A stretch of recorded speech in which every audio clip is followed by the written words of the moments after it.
Halo Kumaha Damang, saatnya Anda menyimak berita Jawa Barat bersama saya Priscilia Claudia. Sejumlah berita menarik akan kami sajikan untuk Anda, berikut 3 berita utama hari ini.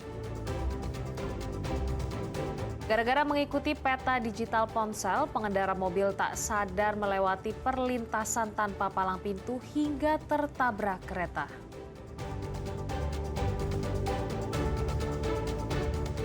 Bukannya digunakan untuk sekolah, ponsel dan sepeda motor yang dibelikan orang tua malah dipakai pelajar untuk tawuran.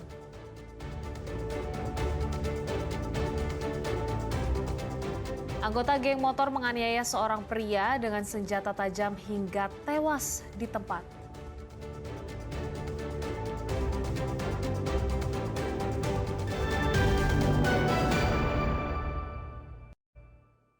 Dua kecelakaan ini jadi pelajaran agar selalu waspada saat berkendara. Di Indramayu, gara-gara mengikuti peta digital ponsel, pengendara mobil tak sadar melewati perlintasan tanpa palang pintu hingga tertabrak kereta. Sedang di Subang, seorang ibu tewas akibat motornya menyerempet pagar pembatas proyek jembatan, lalu jatuh dan terlindas truk tanah. Mobil berplat nomor Jakarta ini rusak berat setelah tertabrak kereta Bangunkarta relasi Pasar Senen Jombang di perlintasan tanpa palang pintu, Kecamatan Kertasemaya, Indramayu. Sepasang suami istri yang berada di dalam mobil pun menderita luka berat dan langsung dilarikan ke Rumah Sakit Mitra Plumbon. Kecelakaan terjadi akibat pengemudi mengandalkan peta digital dari ponsel untuk menuju Pantura melewati perkampungan.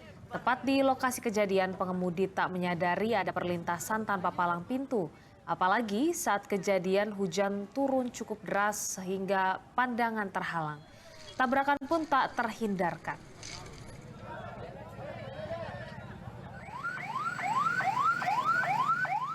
Untung tak dapat diraih, malang tak dapat ditolak. Berboncengan pulang dari menjual perhiasan emas Rohmah dan yang diantar oleh Eli Badriah menjemput maut di Jalan Pantura Pamanukan, Subang dekat proyek perbaikan jembatan. Kecelakaan terjadi akibat Eli Badriah yang membonceng korban dengan sepeda motor, menyerempet pagar seng pembatas proyek hingga oleng dan terjatuh. Korban Rohima yang dibonceng terlempar ke tengah jalan, terlindas truk pengangkut tanah. Sementara Eli Badriah selamat. Jenazah korban kemudian dibawa ke Puskesmas Pamanukan untuk diserahkan kepada keluarga.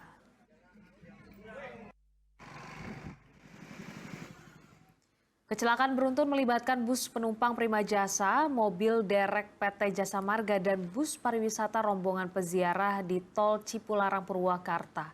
Akibatnya 7 orang yang mengalami luka berat dan ringan dilarikan ke rumah sakit. Mobil derek operator jalan tol Cipularang ini ringsek setelah mengalami kecelakaan beruntun saat akan memutar balik di kilometer 99.200 Darang dan Purwakarta. Saat kejadian, mobil derek Jasa Marga yang melaju dari arah Bandung menuju Jakarta hendak memutar arah, namun dari belakang melaju kencang bus penumpang Prima Jasa yang tak sempat mengerem. Bus pun menabrak derek dari belakang. Itu Jasa Marga mau nyebrang derek. Ya mau nyebrang derek itu. Ya di kejauhan udah kelihatan, tapi kalau mau ke kiri kan ada mobil. Ya pas ke depan udah dihantam. Dan mau direm udah dekat nggak rem. Ditabrak dari belakang, mobil derek yang sedang memutar itu pun langsung terpental ke jalur arah berlawanan hingga kemudian tertabrak sebuah bus pariwisata rombongan peziarah dari Jakarta. Bis pariwisata RMJ posisi dari Jakarta arah ke Bandung, KM 99. Nah, ternyata dari Prima Jasa arah lawan dari Bandung ke Jakarta. Depan mobil dia ada mobil derek, lagi berhenti mau nyebrang. Memang situasinya bagus, mobil dereknya pas. Saya lihat udah kaca-kaca udah bagus, jauh-jauh. Nah, kecepatan tinggi dari Prima Jasa ini mungkin nggak bisa kejar remnya mungkin. Ngajar mobil derek. Pas saya lagi lewat di jalur 2 kecepatan 80, mobil derek itu ngantam mobil saya.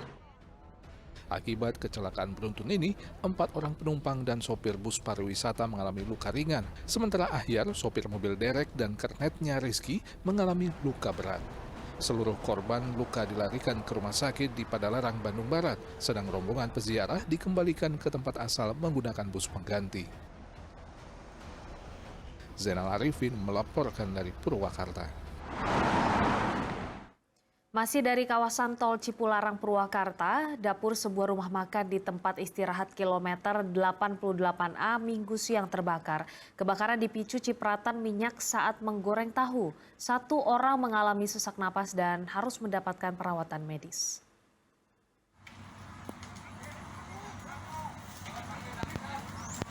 Api berkobar dari dapur di bagian belakang sebuah rumah makan tahu Sumedang di area Pujasera tempat istirahat kilometer 88A Tol Cipularang, Purwakarta Minggu siang. Angin yang bertiup cukup kencang membuat api dengan cepat membesar. Namun petugas pemadam kebakaran yang cepat tiba di lokasi bisa segera melokalisir api sehingga tidak menjalar ke bagian depan rumah makan. Menurut karyawan di bagian dapur warung tersebut, kebakaran terjadi saat ia memasukkan tahu ke wajan untuk digoreng. Tahu yang masih basah membuat minyak panas di wajan terciprat ke atas, lalu tersambar api kompor hingga membakar bagian atap dapur. Pas goreng langsung pas masukin tahu, si minyaknya keluar, kena seng, Pak. Angin besar ya? Angin besar, gak keburu kematiin. Terus si minyak itu kena apa lagi setelah kena seng? Ya kena seng, karena itu Pak kan di bawah banyak minyak, Banyak yang kayak bubuk gorengan gitu. Oh, jadi langsung keluar api gitu? Iya. Akibat kebakaran, seluruh bagian dapur hangus dilalap api dan seorang pegawai rumah makan mengalami sesak nafas akibat menghirup asap hingga harus mendapatkan perawatan medis. Namun kejadian ini tidak sampai mengganggu aktivitas di tempat istirahat tersebut. Zainal Arifin melaporkan dari Purwakarta. Ya, alhamdulillah. Kita Ya, yang kalau ke depan. Terlibat tawuran di Cilengsi, Kabupaten Bogor, belasan pelajar SMK ditangkap polisi. Para pelajar itu menggunakan ponsel dan sepeda motor yang diberikan oleh orang tua mereka sebagai sarana untuk tawuran demi konten. Buntut dari tawuran pelajar 2 SMK di Jalan Kampung Kubang, Desa Jatisari, Cilengsi, Kabupaten Bogor pekan lalu yang dibubarkan oleh warga, 11 orang pelajar SMK dari Cikarang dan Jonggol ditangkap polisi. Dari penyelidikan yang dilakukan, rupanya para pelajar ini memang sengaja tawuran demi konten di media sosial. Mereka sudah berjanji bertemu untuk tawuran di Jalan Kampung Kubang melalui media sosial dan menggunakan sepeda motor yang diberikan oleh orang tua mereka untuk bisa mencapai lokasi tersebut. Ini himbauan untuk orang tua bahwa alat yang digunakan untuk tawuran adalah pertama handphone. Mereka selalu membuat konten, kemudian mengajak teman-temannya melalui IG, DM. Kemudian motor. Motor ini dijadikan sarana mereka bonceng 3 tanpa menggunakan helm, tanpa membawa STNK. Motor juga digunakan untuk membawa atau menggepit senjata.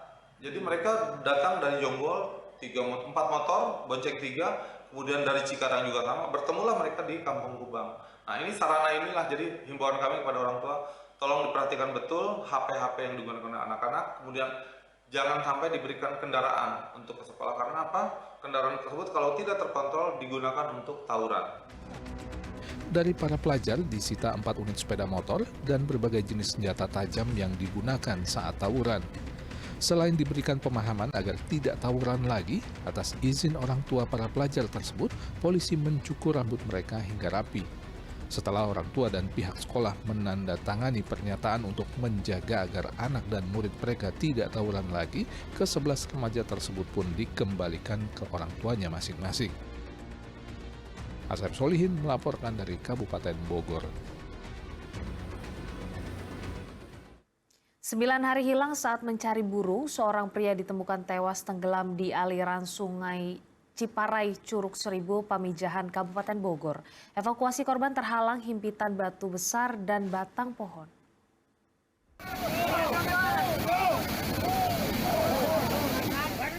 Tim SAR gabungan dibantu warga berupaya menarik batu besar yang menghimpit jenazah seorang laki-laki yang tenggelam di aliran sungai Ciparai, Curug Seribu, Kampung Raina, Desa Ciasihan, Pamijahan, Kabupaten Bogor. Saat ditemukan, jasad korban terhimpit batu dan batang pohon tumbang. Tim SAR pun harus menyelam untuk menyingkirkan batang pohon serta batu yang menghimpit korban.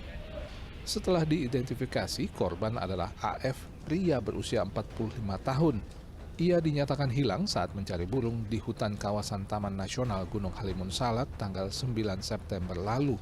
Diduga korban terpleset dan hanyut saat menyeberangi Sungai Ciparai. Ini adalah korban yang infonya adalah warga, salah satu warga dari Ciasian itu yang sudah dicari, ya, yang diduga hilang itu dari tanggal 9 September. Korban tersebut ya, hilang pada saat beraktivitas di Gunung Menir. Keadaan korban itu terhimpit batang kayu besar dan juga bebatuan dari aliran Curug Ciparai tersebut. Jadi tim SAR perlu melakukan penyelaman untuk menyingkirkan obstacle ataupun bebatuan ataupun batang pohon tersebut. Evakuasi pun berjalan seharian penuh. Setelah identitas korban dipastikan, jenazah dibawa ke rumah duka oleh pihak keluarga untuk segera dimakamkan. Asep Solihin melaporkan dari Kabupaten Bogor.